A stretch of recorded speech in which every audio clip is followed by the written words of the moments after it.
Nah, jadi hari ini kita akan belajar gimana sih caranya membuat sebuah presentasi yang simple tapi message-nya tersampaikan dengan baik gitu ya. Oke. Yang pertama di sini ada agenda yang akan saya sampaikan. Nah, ini ada introduction, building confidence, engaging the audience, visual aid, final tips and takeaways. Jadi ini pun juga penting gitu ya. Ketika kalian nanti membuat sebuah presentasi, biasakan kalian buat agenda di awal supaya audiensnya tahu nih, oh kira-kira nanti saya topiknya akan mendengarkan A, B, C, dan D. Gitu. Jadi audiens juga tahu yang relate dengan saya yang mana ya, kayak gitu. Nah, contohnya di sini ya, kalau misalnya di sini agenda yang hari ini kita akan sampaikan adalah tentang introduction, building confidence, engaging the audience, visual aid, and final tips and takeaways. Nah, kalau di minggu lalu saya suka kasih komentar misalnya, oh biasakan jangan terlalu banyak tulisan di presentasi, tapi improvisasi dan modifikasi. Jadi tulis poin-poinnya aja lalu dikembangkan sendiri pada saat presentasi supaya apa? Supaya audiensnya itu fokus ke kita sebagai presenter. Ya. Oke. Kemudian di sini ya untuk introduction, biasakan juga kita pahami dulu siapa sih audiens kita, gitu ya. Lalu kita memperkenalkan diri, usahakan kita itu memperkenalkan diri supaya level up ourselves. Maksudnya supaya kita tuh terlihat bahwa kita layak memberikan presentasi tersebut kepada audiens tersebut. Gitu. Misalnya contohnya kalau misalnya saya gitu ya, oh ya, perkenalkan saya adalah Desya Delia, saya Global Senior Product Manager, saya bergerak di bidang bla bla bla bla gitu. Jadi kita memperkenalkan diri yang mengidentifikasikan bahwa kita layak untuk membawakan topik tersebut kepada audiens tersebut. Ya, jadi introduction itu sangat perlu. Jadi introduction memperkenalkan diri, kemudian memberikan background kenapa kalian membawakan topik tersebut kepada audiens tersebut. Kemudian tidak lupa untuk building confidence ya. Oke. Nah, the power of communication. Jadi communication itu sangat penting. Walaupun kalian mungkin sedang melakukan presentasi, walaupun kalian mungkin sedang menjelaskan sesuatu, itu namanya semua communication ya. Jadi kalau dibilang the power of communication itu benar apa enggak? Ya, it's true gitu ya, itu benar.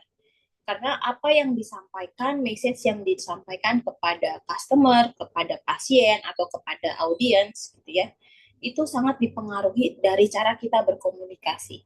Walaupun mungkin kita berpresentasi gitu ya, kesannya tuh one way. Jadi satu presenter lalu presentasi kepada audiens. Tapi sebenarnya itu juga merupakan sebuah komunikasi. Komunikasi penyampaian sebuah message kepada audiens. Nah, kalau kita minggu lalu atau minggu-minggu sebelumnya kita belajar masalah verbal dan non-verbal, lalu ada intonasi, nada bicara, body language, itu masuk ke dalam the power of communication. Jadi message yang sama, slide presentasi yang sama disampaikan oleh orang yang berbeda, pesan yang disampaikan bisa jadi berbeda yang diterima oleh audiens. Karena setiap orang memiliki ciri yang berbeda juga dalam cara menyampaikan pesannya, gitu ya. Makanya eh, saya selalu sampaikan bahwa kuasailah materinya, gitu ya, supaya ketika orang atau audiens atau pasien mendengarkan kita presentasi, mereka yakin bahwa oh kita layak untuk presentasi tersebut. Kemudian yang kedua, building the confidence supaya ketika ada orang melihat kita presentasi dengan confidence kita secara tidak langsung menularkan vibes bahwa kita adalah orang yang layak untuk membawakan presentasi tersebut. Kemudian pada saat kita ya, akan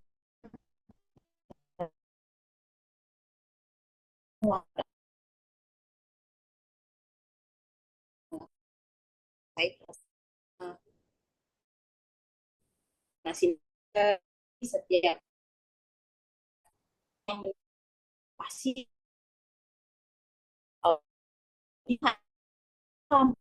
maksudnya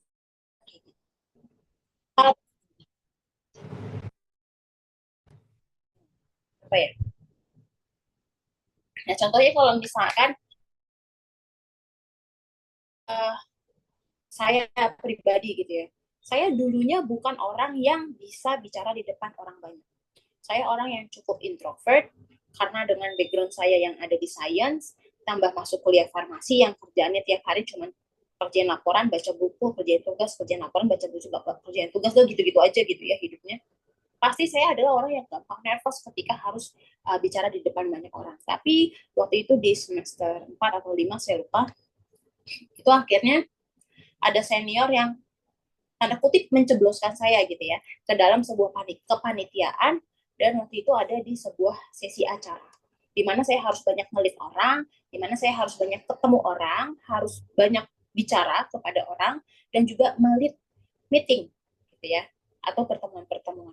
Nah dari situ saya mulai belajar gimana sih caranya berbicara gitu. Tapi nggak sampai di situ. Ketika kuliah ngerasa udah lancar nih presentasi di depan orang, udah lancar nih presentasi di ngomong di depan orang-orang gitu ya. Tapi ternyata begitu masuk dunia pekerjaan, ketika audiensnya berubah, yang dulunya kan kita sesama mahasiswa gitu ya. Begitu masuk pekerjaan, saya masuk di industri farmasi sebagai produk eksekutif. Waktu itu saya harus presentasi produk kepada siapa? Kepada dokter. Beda audiensnya. Kalau dulu mahasiswa kita bisa bilang sama-sama mahasiswa nih, mereka tahu, sama-sama tahu gitu. Tapi ketika kita masuk di dunia pekerjaan, beda ya. Saya harus presentasi ke orang yang pengetahuannya berbeda sama kita. Kita ada di farmasi, mereka ada di kedokteran. Artinya saya harus melakukan pacing, penyamaan pemikiran, gitu kan. Nah, pada saat pertama kali saya presentasi, apakah saya berhasil? Enggak juga gitu ya. Walaupun tadi saya sudah sampaikan semenjak semester 4 atau 5 saya sudah mulai aktif, sudah mulai banyak ketemu orang, berorganisasi dan berbicara di depan umum. Tapi ketika masuk dunia pekerjaan, audiensnya berubah, ya saya nervous lagi gitu. Akhirnya tetap dengan belajar, dengan banyak latihan, dengan banyak ketemu orang yang tipenya sama dengan audiens saya mulai memahami dan bagaimana saya tahu caranya untuk mengatasi nervous saya. Yaitu caranya dengan memahami materi yang akan disampaikan, itu sudah pasti. Terus yang kedua, memahami siapa audiensnya, sehingga saya bisa mempersiapkan diri lebih lagi, saya bisa mengkira-kira, kira-kira audiensnya kalau seperti ini dia akan banyak bertanya soal apa sih kayak gitu. Jadi saya perlengkapi diri di situ. Kemudian saya banyak latihan, misalnya sebelum ketemu sama audiens tersebut, saya minta teman-teman saya tolong dong cek kalau saya lagi presentasi kayak gini kalian paham atau enggak. Kalau saya buat slide presentasi kayak gini kalian uh, ada yang membingungkan atau enggak kayak gitu ya. Sampai akhirnya nanti teman-teman bilang oh ini udah oke, dan sampai akhirnya saya mulai kembali presentasi di dokter, dan dokter sudah mulai oke, saya pun juga sudah mulai tidak nervous gitu ya, sudah mulai paham audiensnya seperti itu, baru mulai terlatih gitu. Jadi nggak juga serta merta kalian ketika mau belajar untuk presentasi baru pertama terus bilang, aduh saya tuh nggak bisa presentasi bu, saya orangnya introvert, atau oh saya tuh orangnya bukan orang marketing bu, saya nggak bisa ngomong di depan orang, saya nggak cocok. Enggak ya, saya selalu bilang setiap orang di dalam kehidupannya pasti ada sisi marketingnya ya, apapun itu.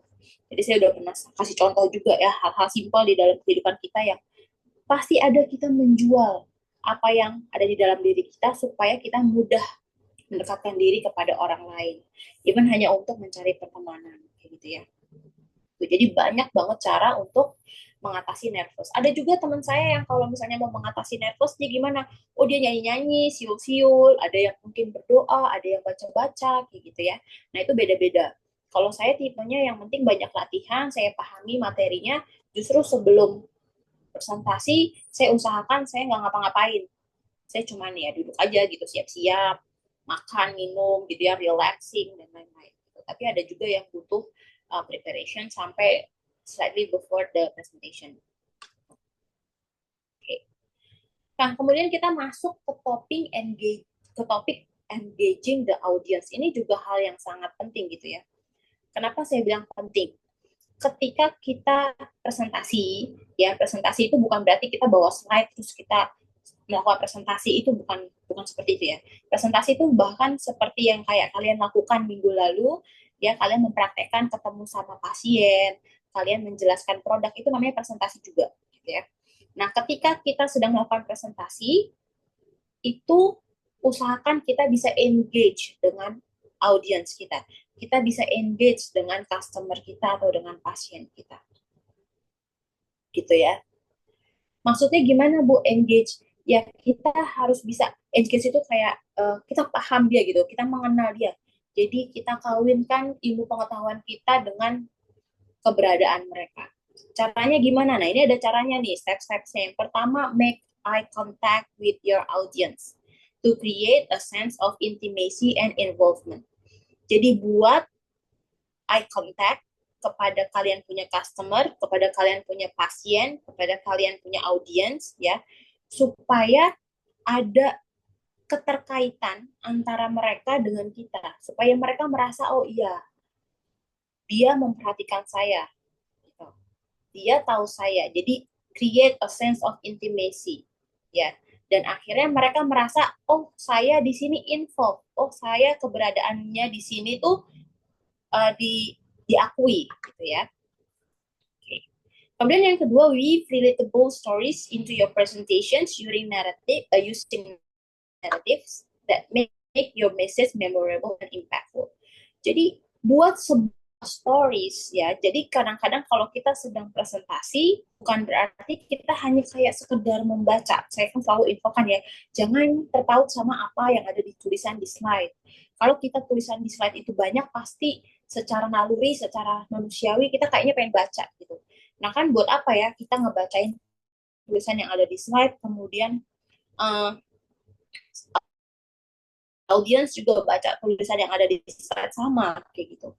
Tapi usahakan kalian bisa membuat stories dari setiap hal yang kalian mau sampaikan dengan bentuk naratif. Naratif itu cerita, gitu ya. Cerita yang kira-kira membuat audiens tersebut akhirnya paham apa yang mau kita sampaikan. Ya. Nah, gimana caranya supaya naratif kita itu atau narasi kita itu dipahami? Yang pastinya adalah kita harus memahami siapa audiens kita, kayak gitu ya. Misalnya kayak sekarang nih, saya di sini present dengan materi ilmu komunikasi kesehatan gitu ya. Saya harus tahu audiens saya. Oh, audiens saya tuh mahasiswa, mahasiswa sekolah tinggi ilmu kefarmasian. Ya. Jadi saya harus tahu nih, oh karena mereka sekolah tinggi ilmu kefarmasian, which is goals-nya nanti menjadi TPK ataupun apoteker, berarti saya harus bisa menggiring narasi saya ke arah ilmu kesehatan. Gitu ya. Yang kira-kira berfungsi buat si audiens itu nanti di dunia kerja. Kan kalian sekolah supaya nanti bisa kerja gitu kan, bukan cuma pengen sekolah gaya-gayaan dapat title doang kan, nggak kayak gitu ya. Nah itu, jadi kalian harus tahu dulu siapa sih audiens saya, siapa sih pasien saya, siapa sih customer saya, baru saya nanti tahu gimana caranya membangun narasi.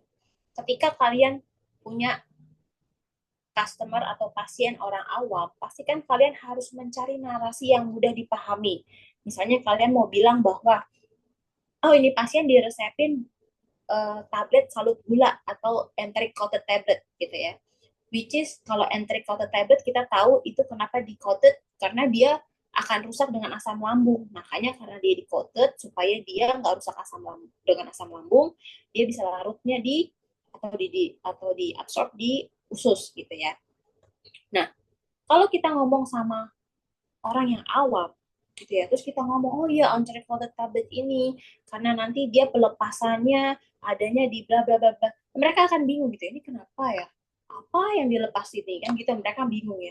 Tapi kalau kita cuma bilangnya sesimpel bahwa oh iya supaya dia kandungannya nggak rusak oleh asam lambung, jadi dia nggak boleh digerus ya Bu, atau nggak boleh dipuyer ya Bu, jadi harus diminum secara utuh. Nah mereka akan lebih paham seperti itu. Atau misalnya simpelnya deh, kalau misalnya kalian tahu metformin, metformin XR yang untuk orang diabetes mellitus, gunanya adalah untuk menjaga kadar gula darah ya. Nah terus pasien nanya, Mas, Mbak, ini kenapa ya saya minumnya ini harus di malam hari?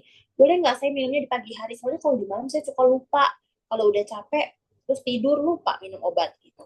Boleh nggak saya minumnya di pagi hari aja? Nah, itu kan kalian harus bisa uh, menyampaikan dengan secara awam.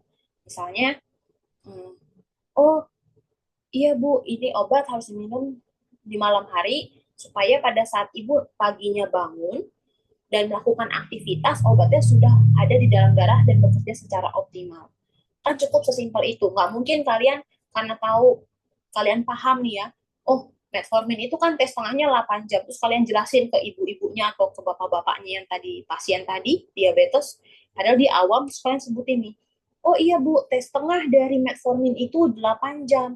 Jadi ketika 8 jam selesai, maka T optimum tercapai. Nah, kan nggak mungkin kalian ngomongin gitu ya. Konsentrasi maksimum di dalam darahnya tercapai, Bu. Jadi dia harus digunakan di malam hari. Mereka bingung. Apa ya yang disampaikan? Sama, itu nggak salah gitu ya. Message-nya benar. Tapi penyampaiannya berbeda terhadap audiens yang berbeda, terhadap customer atau pasien yang berbeda, maka penangkapannya akan berbeda. Gitu. Jadi kita harus paham siapa sih customer kita, siapa sih pasien kita, siapa sih audiens kita. Jadi kita pakai narasi yang sesuai dengan mereka supaya mereka nggak ngerasa bosan, supaya mereka nggak ngerasa bingung gitu ya. Nah, kebanyakan ketika kita sedang presentasi, ya, kita nggak paham siapa audiens kita, terus setelah itu eh, kita juga mempresentasikannya dengan cara datar. Dengan cara datar tuh maksudnya begini, intonasinya dari awal sampai akhir sama semua gitu ya. Dong. Nah, akhirnya kalau kita lagi presentasi, keseringan apa sih? Audiensnya ngantuk. Mereka males gitu ya dengerin ini apa sih dari tadi, presenternya cuma baca tulisan doang, terus habis itu nadanya dari awal sampai akhir sama, akhirnya mereka bingung gitu ya, nggak nangkep message-nya apa. Nah, sedangkan kita kalau sedang melakukan presentasi, itu yang mau kita sampaikan adalah message, pesan. Nah, pesannya itu harus disampaikan dengan baik. Makanya, walaupun namanya presentasi, kelihatannya ada presenter dan juga audience, tapi itu two ways communication. Ada komunikasi dua arah, gitu ya, supaya kita bisa engage dengan customer kita, atau pasien kita, ataupun dengan audiens kita. Kemudian yang berikutnya, encourage clinician to provide thoughtful response to enhance audience participation. Kalau kita lagi presentasi, buatlah sebuah atau dua buah pertanyaan yang kira-kira bisa direspon oleh customer kita. Gitu ya. Jadi mereka bisa menyampaikan pemikiran mereka dan jadi kita bisa paham sejauh mana pesan yang kita sampaikan itu tersampaikan dan sejauh mana pemahaman mereka akan presentasi kita. Nah, di sini juga kita bisa akhirnya menggandeng mereka untuk berpartisipasi. Yang tadinya mungkin nggak mau fokus dengerin, ngantuk, akhirnya dia mau berpartisipasi. Dia mau dengerin. Gitu. Jadi pesannya bisa lebih tersampaikan. Kemudian kalau kita sedang melakukan presentasi gitu ya, mau itu dengan alat bantu ataupun tidak, atau misalnya seperti ini, dengan Zoom meeting gitu ya, kita bisa menggunakan metode-metode interaktif gitu. Misalnya tadi nggak dengan pertanyaan, tapi misalnya dengan polling atau survei. Nah, itu juga bisa gitu ya. Kan kalau kalian lagi offline pun bisa melakukan polling atau survei. Jadi kita membuat sebuah materi polling dan survei, jadi di tengah-tengah presentasi, oke deh, teman-teman semua di sini saya sudah sejauh ini, saya pengen tahu nih, seberapa pemahaman kalian terhadap yang materi sudah saya sampaikan sebelumnya. Boleh ya kita isi surveinya atau kita jawab pollingsnya, nah seperti itu. Jadi orang-orang akan merasa keterlibatan di dalam presentasi kalian. Sampai sejauh ini ada yang mau ditanyakan dari kalian? Atau masih oke? Okay? Bisa dilanjut. Belum ada pertanyaan, Bu. Belum ada ya? Oke. Okay. Nanti kalau ada yang mau ditanyakan, bisa langsung ditanyakan. Oke. Okay. Tadi engaging dengan si audiens sudah. Kemudian yang berikutnya yang bisa mempengaruhi keberhasilan kita presentasi adalah selecting visual aids gitu ya. Nah, selecting visual aids ini bisa enhancing your presentation. Bisa menambah nilai dari sebuah presentasi kalian gitu. Nah, visual aids atau alatnya itu nggak harus selalu slide presentasi, karena Bu Desi ngomongnya presentasi ya berarti dengan slide, enggak selalu seperti itu. Yang namanya visual aid untuk presentation, tadi kan saya udah bilang ya, presentasi itu bukan berarti hanya ada orang presenters dan ada audience, tapi kayak kemarin kalian sudah melakukan misalnya lagi di uh, apotek, terus ada TTK sedang menjelaskan produk kepada pasien, itu juga presentasi namanya kayak gitu. Jadi selecting visual aids itu sangat berpengaruh. Kalau kalian sedang melakukan penyuluhan, ya pastinya harus slide itu menjadi alat bantu yang bisa membantu menyampaikan pesan, gitu ya. Tapi bisa juga dengan menggunakan alat peraga, atau misalnya bisa menggunakan dengan produknya. Kalau kalian lagi berpresentasi kepada pasien di dalam apotek gitu ya, kalian bisa gunakan produk-produknya sebagai alat presentasi. Nah, si alat presentasi ini contohnya kalau misalnya produk, kalian harus pasti punya,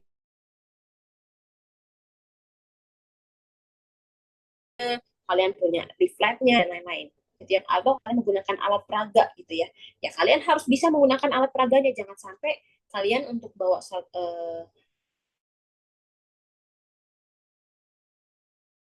paham gitu ya cara pakai slide presentation, slide-nya itu kebutuhan atau peruntukannya. Contohnya, kalau minggu lalu pada saat kalian presentasi, saya suka ada komen, ini pemilihan warnanya terlalu mencolok, ini banyak ornamen, bla bla bla. Nah, itu karena saya menganalogikan kalian sedang presentasi kepada perusahaan, kalian lagi pengen getting pekerjaan gitu ya, jadi interview. Kalau kalian lagi interview itu berarti lagi profesional, terus terlalu banyak ornamen yang tidak profesional itu bisa mengurangi poin gitu ya. Makanya saya bilang selecting visual aid ini tergantung peruntukannya. Kalau kalian mau misalnya presentasi hiburan ke anak-anak sekolahan TK SD, ya boleh lah ya, kalian kasih-kasih yang warna-warna, atau kalian lagi ketemu fanbase kayak gitu ya, oke lah kalian pakai banyak-banyak ornamen. Tapi kalau misalnya lagi sifatnya profesional, lagi mau cari kerja, oh gunain yang simple-simple. Atau misalnya mau menjelaskan tentang produk yang sifatnya scientific, ya gunakan materi presentasi yang scientific gitu ya. Kelihatan bahwa dari slide-nya ini slide presentasi yang sifatnya scientific kayak gitu ya. Jadi selecting visual aid ini enhancing your presentation gitu. Oke. Okay. Nah, setelah kalian punya slide presentasi atau alat peraga, atau kalian punya barang yang akan dipresentasikan, lalu gimana caranya kalian bisa menyampaikan pesannya itu dengan secara efektif? Efektif itu artinya si audiensnya, si customernya, si pasiennya paham dengan apa yang kalian akan sampaikan. Nah, kalau di sini kita bisa melihat untuk menciptakan effective delivery techniques, ya, di sini ada beberapa hal. Yang pertama, gunakan a powerful tool in public speaking. Ya. Jadi dalam public speaking pun ada powerful tools-nya, gitu ya. Nah, tools-nya itu apa? Bukan berarti alat, ya. Kalau di sini disebutkan bahwa powerful tools in public speaking itu involved by varying pitch. Jadi cara kita berbicara, pitch-nya, tone-nya, intonasinya, volumenya. Kalau misalnya kita ngomong gitu ya, lagi ngomong terus kita sebagai presenter ngomongnya pelan-pelan gitu ya, lama-lama nggak kedengeran, audiensnya pasti ngantuk, audiensnya pasti nggak paham nih ngomong apa sih, presenter kan pasti akan seperti itu. Ya akhirnya mereka tidak bisa merasakan apa sih yang sebenarnya mau disampaikan oleh audiens. Itu makanya saya setiap kali presentasi saya selalu tanya, apakah suara saya terdengar? Karena saya mau pastikan bahwa kalian bisa mendengar apa yang saya sampaikan dengan baik, ya. Nah, yang tadi si pitch control, intonasi suara dan volume itu bisa menyampaikan emotion, convey the emotion dari si presenter ke audience, gitu ya. Jadi ketika saya ngomongnya itu pakai intonasi, pakai nada yang naik turun, volumenya juga diatur, itu bisa menyampaikan apa sih emotion saya yang saya mau sampaikan kepada audiens. Dan dari situ juga, dari nada yang naik turun tadi, dari volume yang naik turun, saya bisa emphasize point. Saya bisa fokuskan di sebelah mana sih saya sebenarnya pengen fokusin gitu ya. Saya pengen audiens saya tuh fokus di sebelah mana. Saya mainkan dari pitch-nya, dari tone-nya, dari volumenya gitu ya. Jadi kalau misalnya lagi ngomong, bla bla bla bla, terus ada satu kalimat yang saya pengen emphasize, terus saya ngomongnya lebih perlahan, ya perlahan tapi pasti jadi di ini, misalnya kayak gitu ya. Nah itu emphasize point. Ya, kemudian ini gunanya untuk maintain interest. Jadi kita untuk bisa memastikan bahwa audiens kita tetap keep interest terhadap presentasi kita, gitu ya. Jadi powerful tools in public speaking itu ada 3. Pitch variation, ya tadi ya, pitch variation, kemudian tone inflection itu intonasi nada, kemudian volumenya, ya tadi pitch-nya, jeda-jedaannya itu, kemudian intonasinya, kemudian volume suaranya itu sangat mempengaruhi keberhasilan dari public speaking. Oke. Kemudian selain dari yang tadi sifatnya bisa didengar, ada lagi yang bisa dilihat, yaitu effective body language. Nah, body language ini juga ternyata bisa menyampaikan pesan kepada pasien, customer ataupun audiens. Jadi kalau sebelum-sebelumnya saya ngomongin masalah verbal dan non verbal gitu ya. Nah, yang verbal ini kan ada powerful tools in public speaking. Tadi ya, karena itu verbal. Ketika diucapkan kita bisa mendengar dan bisa merasakan. Tapi yang non verbal ya, yang tidak diucapkan tapi kita bisa rasakan juga apa? Namanya body language gitu ya. Nah, body language ini bisa enhances your message, bisa meningkatkan penerimaan dari pesan yang akan disampaikan dari presenter kepada audiens, kepada pasien ataupun kepada customer. Ya, dan itu akan membuat sebuah presentasi itu lebih impactful dan lebih meaningful dan lebih memorable, lebih bisa dipahami, lebih berarti dan lebih bisa diingat oleh si pasien, customer ataupun si audiensnya gitu. Ya. Jadi tadi body language-nya itu apa aja? Yang pertama meaningful eye contact, ya saya selalu bilang usahakan eye contact, jangan terlalu fokus sama slide, tapi kita eye contact dengan audiens supaya audiens ngerasa oh kita itu diperhatikan, oh kita ini keberadaannya uh, dilihat dan dirasakan oleh presenter kayak gitu. Kemudian purposeful gestures. Jadi menggunakan gerakan tubuh yang sesuai dengan purpose-nya, tujuannya gitu ya. Bukan berarti karena dibilang Bu Desi harus pakai gestures. Ya udah terus habis itu loncat-loncat kiri kanan dan lain-lain ya enggak gitu. Tapi usahakan sesuai dengan tujuan dari presentasinya itu gitu ya. Kemudian maintain good posture. Maintain good posture tuh maksudnya pertahankan posisi badan, posisi tubuh yang oke. Jangan misalnya nih, kalau saya kan selalu bilang ya, kalau kita lagi kayak gini, uh, web meeting kayak gini, usahakan kita itu ada di dalam frame, gitu ya. Nah, kalau misalnya kita pakainya laptop, itu kan dia punya kamera ada di tengah gitu ya. Jadi kita ngeliatnya lurus. Tapi kalau kali ini karena saya pakai iPad, itu kameranya ada di sebelah kiri gitu ya. Jadi kalian akan ngeliatnya kayak Bu Desi ngeliatnya kayak nggak ke tengah gitu ya. Nah itu memang karena kameranya di kiri gitu. Nah jadi ketika saya bilang meaningful eye contact, saya harus paham di mana saya harus melakukan eye contact. Kalau saya lagi pakai iPad, berarti saya harus ngeliatnya rada ke kiri gitu. Tapi kalau misalnya saya pakai laptop, berarti saya harus lihatnya ke kamera ada di tengah. Nah itu berbeda, gitu ya. Nah, good posture kalau misalnya kalian lagi offline, presentasinya offline, ya. Berarti kalian harus berdiri tegak. Kemudian tangannya jangan kemana-mana, gitu ya. Jangan juga masukin ke kantong dua-duanya. Kenapa? Karena itu jadi kelihatan kayak angkuh, ya. Nah, itu berbeda sekali gitu. Makanya kenapa kalau kalian lihat presenter-presenter itu mereka biasanya tangannya itu digunakan yang satu misalnya megang mikrofon, yang satunya lagi memegang pointer. Nah, itu masih oke. Tapi kalau misalnya tidak menggunakan mikrofon ataupun pointer, usahakan badan itu tetap tegak, lalu tangannya itu jangan terlalu santai. Tapi misalnya nggak mau melakukan body gesture yang gimana-gimana, ya udah taruh di tengah aja kayak gini gitu ya. Semoga kelihatan nih sama kalian ya. Ya, seperti itu. Itu untuk maintain good posture. Terus kemudian control your expression gitu. Jadi kalau jadi presenter itu nggak mudah gitu ya. Misalnya nih, saya harus presentasi gitu ya. Tapi saya ini lagi kesel, saya ini lagi ada masalah. Nah, bolehkah audiens saya merasakan kalau saya lagi ada kesel atau lagi ada masalah? Nggak boleh. Karena nanti pesannya itu jadi nggak tersampaikan dengan maksimal. Jadi, good presenter itu dia harus bisa control the expression. Jadi kita harus bisa mengkontrol diri kita, feeling kita, supaya setiap ekspresi yang keluar dari diri kita itu adalah hanya untuk menyampaikan pesan yang akan disampaikan. Kayak gitu. Ya.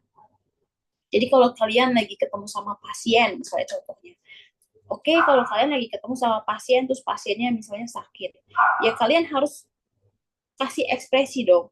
Ekspresinya apa? Ya bukan ekspresi happy, ya happy kamu sakit, jadi kamu bisa beli uh, produk atau beli obat di apotek saya, nggak kayak gitu. Tapi kalian bisa kasih ekspresi yang empati. Oh iya ibu, oh iya bapak, saya harap nanti bapak ke depannya atau ibu ke depannya bisa lebih sehat lagi ya, misalnya kayak gitu. Jadi kita kasih ekspresi sesuai dengan kondisinya, gitu ya. Oke. Sampai sini ada yang mau ditanyakan dulu? Gak ada?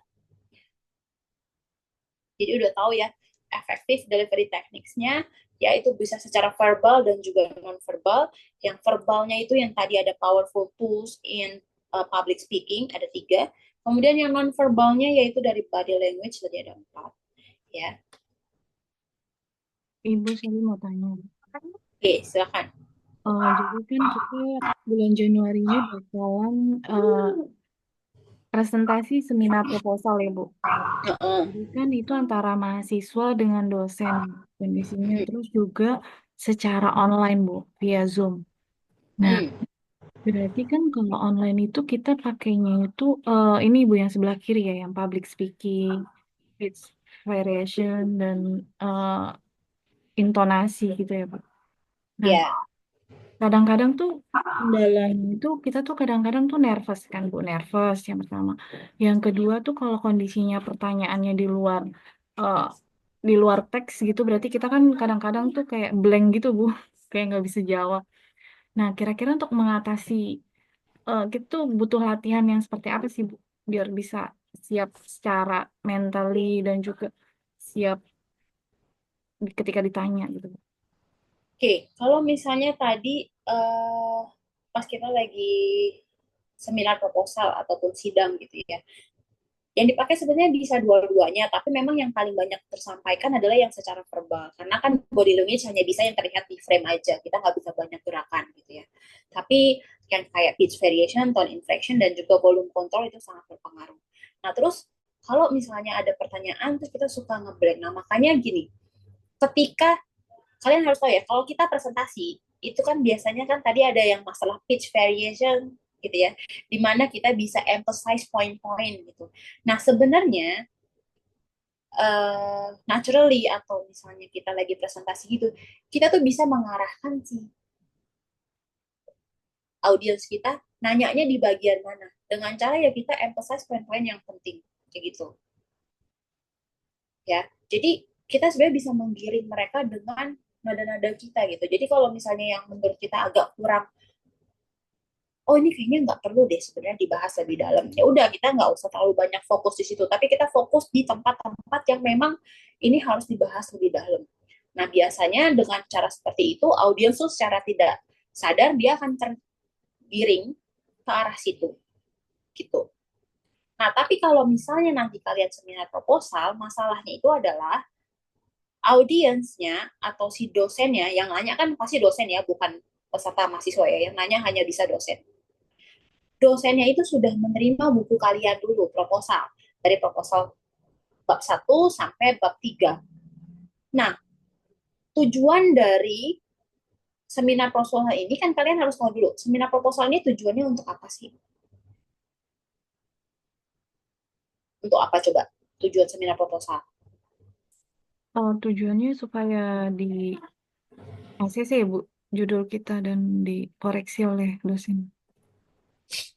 Sebenarnya tujuan seminar proposal itu adalah untuk mempertajam, ya kan? Mempertajam bahwa judul kalian ini benar bisa untuk penelitian dan untuk mempertajam bahwa metode yang kalian pakai itu sudah sesuai dengan judulnya, sudah bisa apa ya, mensupport judul tersebut sehingga judul tersebut bisa layak untuk diteliti gitu.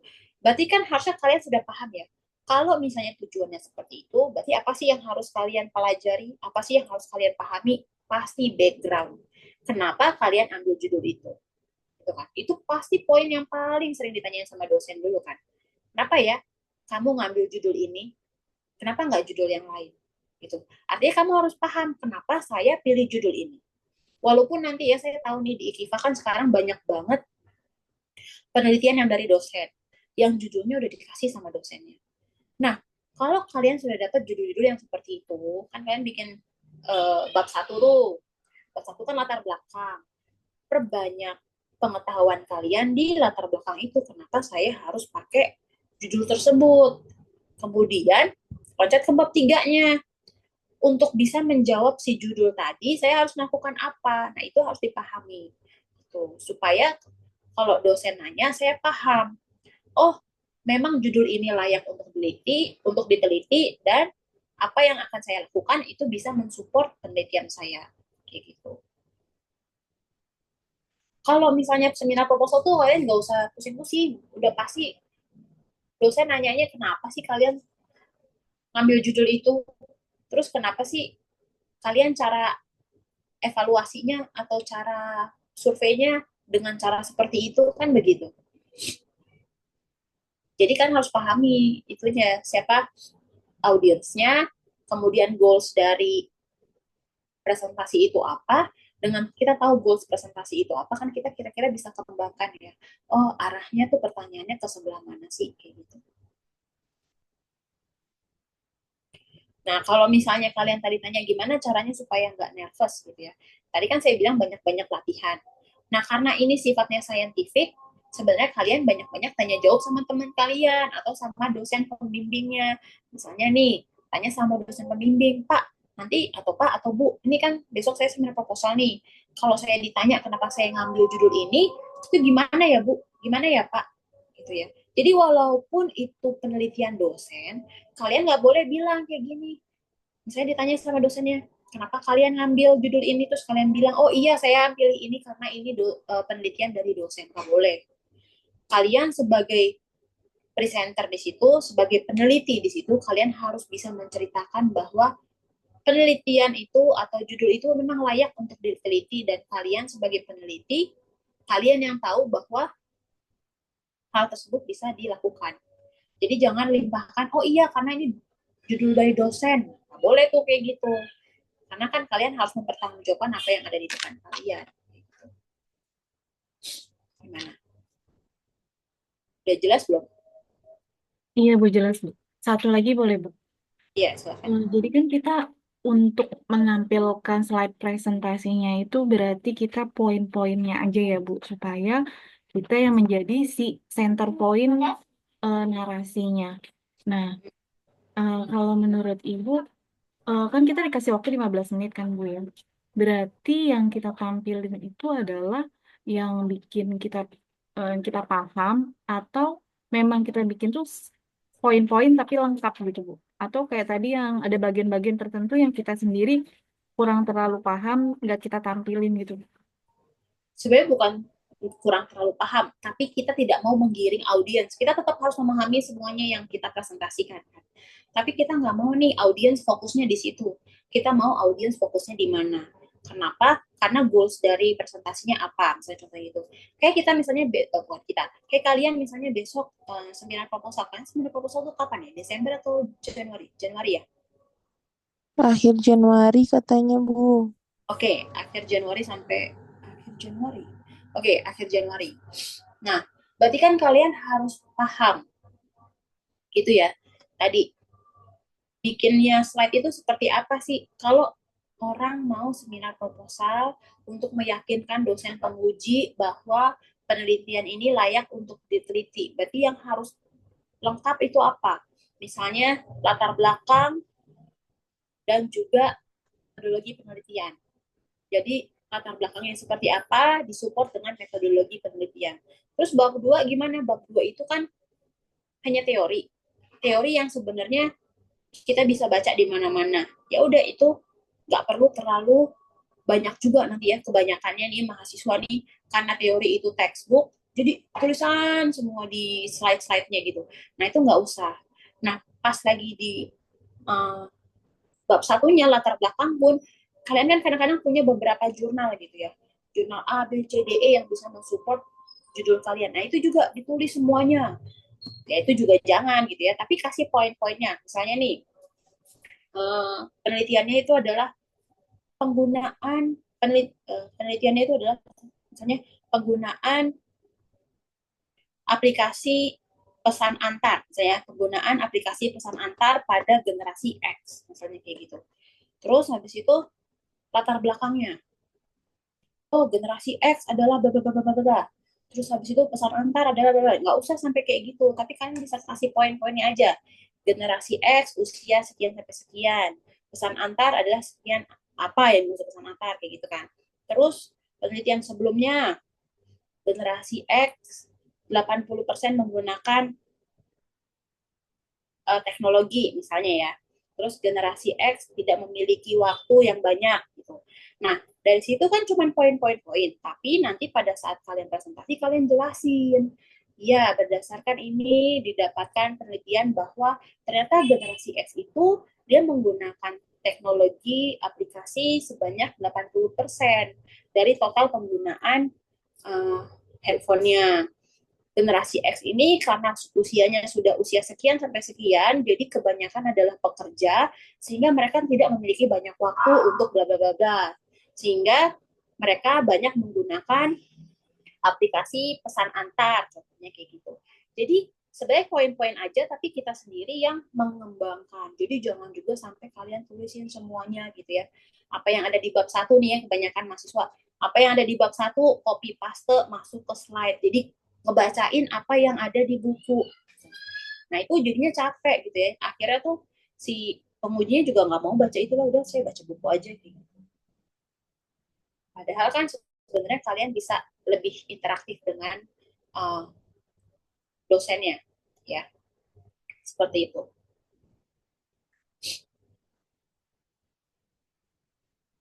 Ada lagi yang mau ditanyakan? Ibu izin tanya, Mm-mm.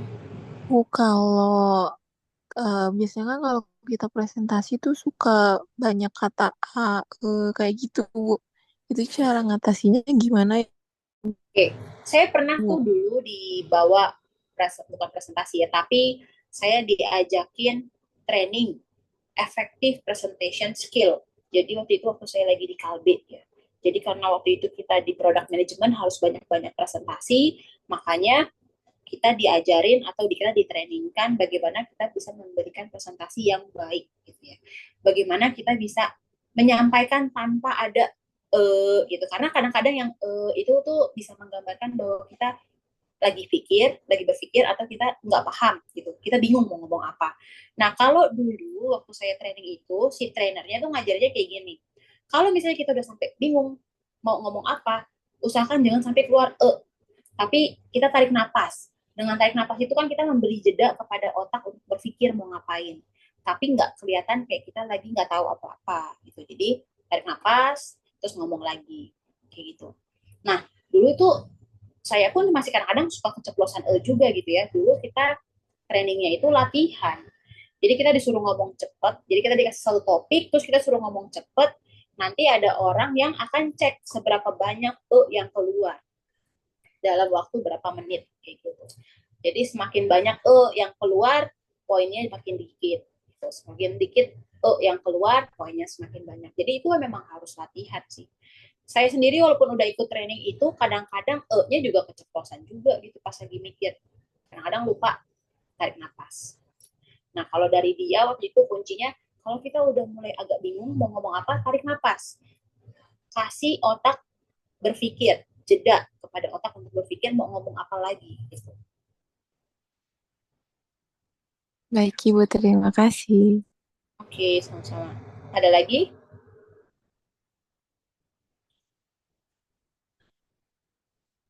Nggak ada ya, kita lanjut. Oke, nah kemudian untuk bisa hmm, engaging dengan si audiens ya, atau si customer atau si pasien, kita juga bisa menavigating Q&A session. Q&A itu question and answer gitu. Jadi kita bisa tanya jawab dengan pasien, dengan customer, dengan audiens. Ini gunanya apa? Gunanya untuk bisa memastikan bahwa pesan yang kita sampaikan itu tersampaikan gitu ya. Nah, yang pertama, know your material in advance. Sebelum kita melakukan question and answer session atau tanya jawab session, pastikan kalian paham dulu dengan materi yang akan kalian sampaikan. Jangan sampai itu jadi jebakan buat diri kalian sendiri.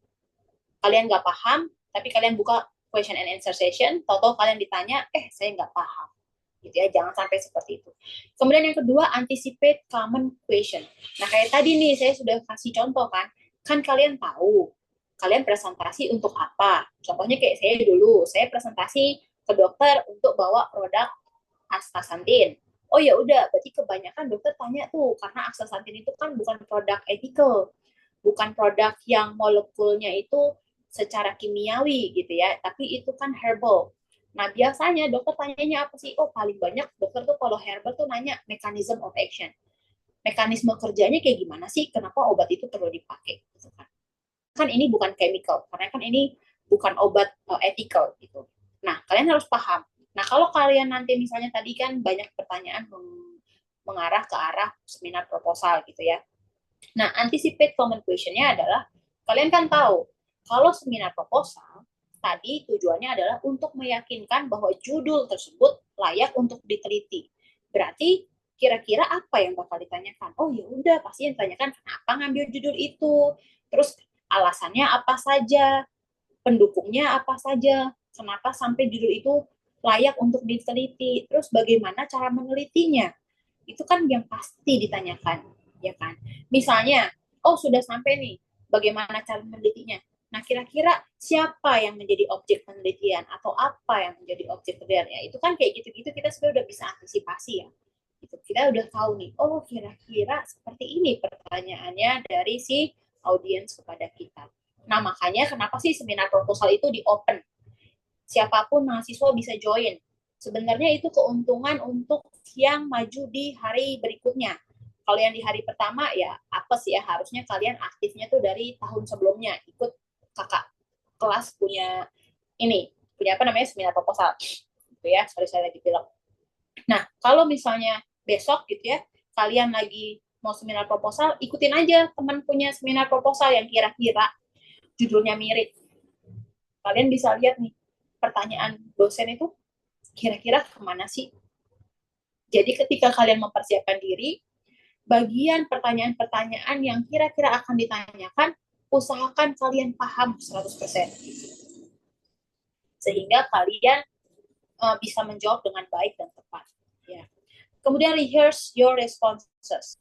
Usahakan kalian itu tahu apa yang menjadi respon kalian, gitu ya. Setelah tadi tahu antisipasi pertanyaannya seperti ini kira-kira, oh oke, kalau pertanyaan seperti ini saya harus meresponnya seperti apa. Nah, itu latih juga. Gitu ya. Jadi kalau pertanyaan seperti ini saya responnya ini. Kalau pertanyaannya bagaimana saya responnya apa kayak gitu. Oke. Nah, maintaining composure during the Q&A session is essential for gaining confidence and authority. Jadi, kita harus bisa meyakinkan si customer kita, si pasien kita, si audiens kita, bahwa kita ini memang layak akan presentasi tersebut, ya, dengan cara kita bisa menjawab dengan tepat question dan answer tadi, gitu. Nah, gimana sih caranya supaya kita bisa kelihatan bahwa kita ini memang layak? Yang pertama, stay calm. Jadi kalau ada pertanyaan jangan langsung gugup dulu. Cerna dulu, oh kira-kira dia nanyanya begini nih, benar nggak ya nih pertanyaannya kayak gini yang saya maksud gitu. Kalau misalnya kalian merasa masih kurang yakin ini pertanyaan yang disampaikan sesuai nggak sama yang saya tangkap, nah itu kalian boleh tanyakan kembali. Misalnya, apakah maksud pertanyaannya seperti ini Pak atau Bu kayak gitu. Tapi jadi jangan panik dulu. Misalnya nih dosennya ngasih pertanyaan apa terus kalian panik gitu. Kadang-kadang kan tadi saya bilang ya, komunikasi ada dua, verbal dan non-verbal. Ada orang yang bisa menyampaikan sesuatu secara verbal dengan baik, ada orang yang tidak. Orang yang tidak tuh yang misalnya dari awal sampai akhir nadanya sama semua, tidak ada penekanan gitu ya. Jadi orang yang mendengarkan agak bingung, ini maksudnya apa gitu. Nah, ketika kalian bingung, jangan panik, tapi tetap tetap stay calm gitu ya. Kalian tanyakan kembali apakah maksudnya seperti ini atau bagaimana gitu. Konfirmasi kepada audiensnya, kepada dosennya, kepada pasien dan atau kepada si customer. Kemudian actively listen. Makanya kenapa kita selalu bilang presenter itu juga jangan hanya ngomong aja tapi juga listen. Jadi actively listen gitu ya. Ketika si customer kita, pasien kita, atau si audiens kita itu bertanya, kita dengarkan dulu sampai pertanyaannya selesai supaya kita paham maksudnya apa. Kadang-kadang orang tuh baru sampai kata keberapa udah ngerasa, oh oke, saya paham, langsung jawab. Nggak begitu. Bisa jadi sebenarnya yang ditanyakan bukan itu. Jadi actively listen, biarkan dulu si customer-nya, si pasiennya, si audiensnya menyelesaikan pertanyaan, baru setelah itu kita merespon. Kemudian yang ketiga adalah pause and reflect. Ketika kita mendapat pertanyaan, jangan serta-merta kita karena ngerasa tahu langsung jawab. Tapi usahakan kasih jeda dulu, pikirkan lagi kira-kira apakah jawaban tersebut tepat, baru kemudian kita menjawabnya, gitu ya. Baru kita sampaikan jawabannya. Gitu. Lalu maintain eye contact. Nah, maintain eye contact ini penting. Jadi kita tuh kalau misalnya lagi presentasi atau menjawab pertanyaan, eye contact itu penting. Ketika kita eye contact, si audiensnya, si dosennya akan merasa bahwa oh ini anak beneran menguasai. Oh ini anak menghargai saya ada di sini gitu. Nah, kebanyakan tuh ya kejadian saya kasih tahu kalian punya senior, waktu itu mungkin dia kurang percaya diri tentang presentasinya. Jadi dia maju presentasi karena online, dia di depan layar, di belakangnya mungkin temennya atau siapanya gitu ya, tim yang membantu dia. Alhasil karena dia kurang yakin, dari awal dia sudah bilang kayak gini, nanti kalau dosennya tanya ini, tolong bantuin dia, misalnya kayak gitu contohnya ya. Nah, karena dia sudah tidak percaya diri dari awal, dan dia sudah mempercayakan pertanyaan-pertanyaan tersebut ke temennya untuk membantu, alhasil justru pada saat dosen bertanya, dia jadi nggak mikir, dia malah berharap temennya yang mikir gitu kan. Nah itu kelihatan sama dosen-dosen, karena setiap ditanya, matanya itu bukannya ke layar, bukannya ke dosen atau misalnya ke buku, tapi fokus ke orang yang kayak lagi nunggu jawaban, ini apa ya, gitu. Nah, itu kita bisa merasakan sebagai audience, walaupun itu web meeting seperti ini gitu. Dan itu beberapa kali terjadi ya di mahasiswa yang saya uji aja, kalau saya nggak salah ingat itu ada sekitar 3 atau 4 mahasiswa seperti itu. Jadi mungkin dia ajak teman-temannya di belakang layarnya, jadi pas lagi ada dosen tanya, dia mengharapkan jawaban dari temennya, tapi jadinya terlalu terlihat. Kalau buat saya mendingan kalian pahami apa itu kalian punya proposal, lalu kalian tadi lakukan antisipasi pertanyaan, lalu kalian mencoba responnya seperti apa. Kalian bisa coba itu dengan dosen pembimbing gitu ya. Bu, kalau saya ada pertanyaan seperti ini, apakah jawaban ini sudah pas atau belum kayak gitu. Jadi biarkan dosen pembimbing yang konfirmasi gitu. Nanti pas lagi kalian maju seminar proposal kayak gitu. Jadi pastikan eye contact kepada si audiens kita. Oke. Nah, sekarang impact dari speaking gitu ya. Nah, your ability to communicate effectively will leave a lasting impact on your audience. Jadi kemampuan kita mengkomunikasikan secara efektif apa yang kita presentasikan itu akan meninggalkan impact kepada audiens kita, kepada pasien kita, kepada customer kita, gitu ya. Jadi bagaimana cara kita mengkomunikasikannya itulah yang akan didapatkan oleh si pasien kita atau audiens kita.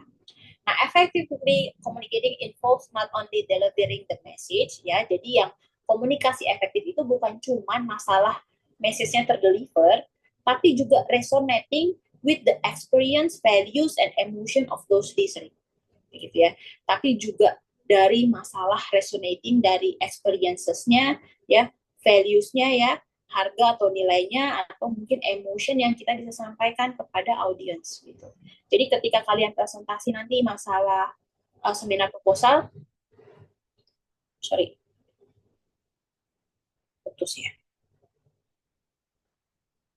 Misalnya nanti kalian seminar proposal, terus kalian usahakan sampai akhirnya dosennya itu terbawa sama kalian bahwa oh iya judul ini tuh benar-benar memang layak untuk diteliti gitu ya. Jadi kamu bawa dosennya itu sampai merasakan bahwa ini memang pernyataan yang bisa diteliti. Karena biasanya dosen suka bilang, ini masalahnya apa? Oh, nggak ada masalah, Pak. Kalau nggak ada masalah, kenapa diteliti? Penelitian itu kan ada masalah. Misalnya kayak gitu.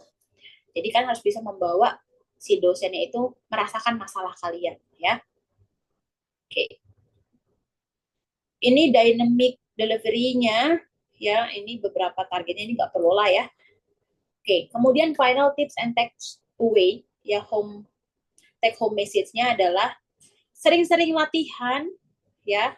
Terus sering-sering kalian latih gimana gaya kalian dalam memberikan presentasi, pacing ya, tadi pacing menyamakan siapa audiensnya, samakan tingkat pemikirannya, intonasinya, di mana kalian harus emphasize, fokus kepada hal-hal yang kalian mau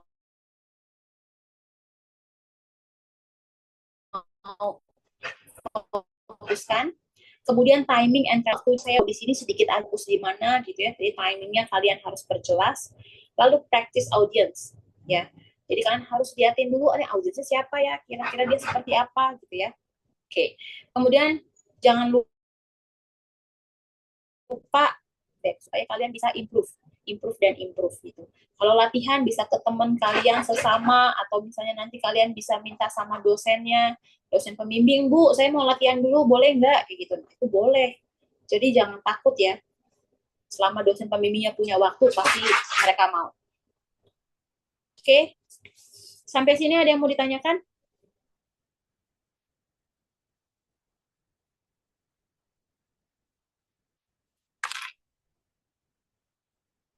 Nggak ada.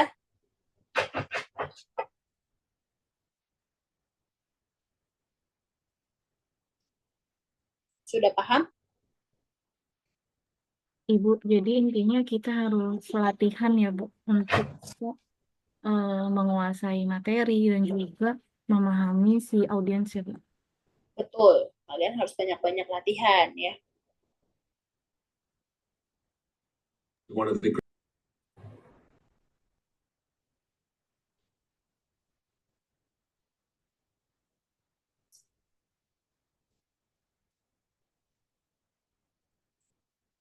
Mana yang lain ada pertanyaan lagi?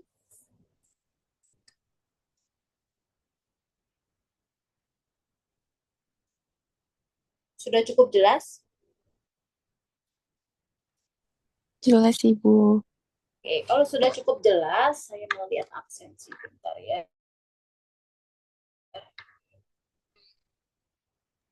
Ibu untuk materinya boleh di-share, Bu, buat latihan. Bisa bentar ya.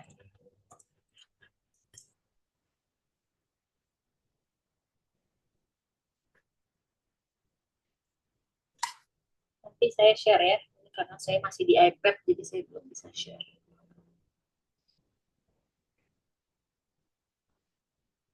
Saya absen dulu ya. Dia Ayu Primastuti. Hadir, Ibu. Anita. Hadir, Bu. Sylvia.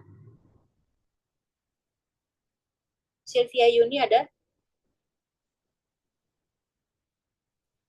Kelas pagi, Bu. Oh, Sylvia Yuni kelas pagi. Mala Komalasari, Hadir Ibu.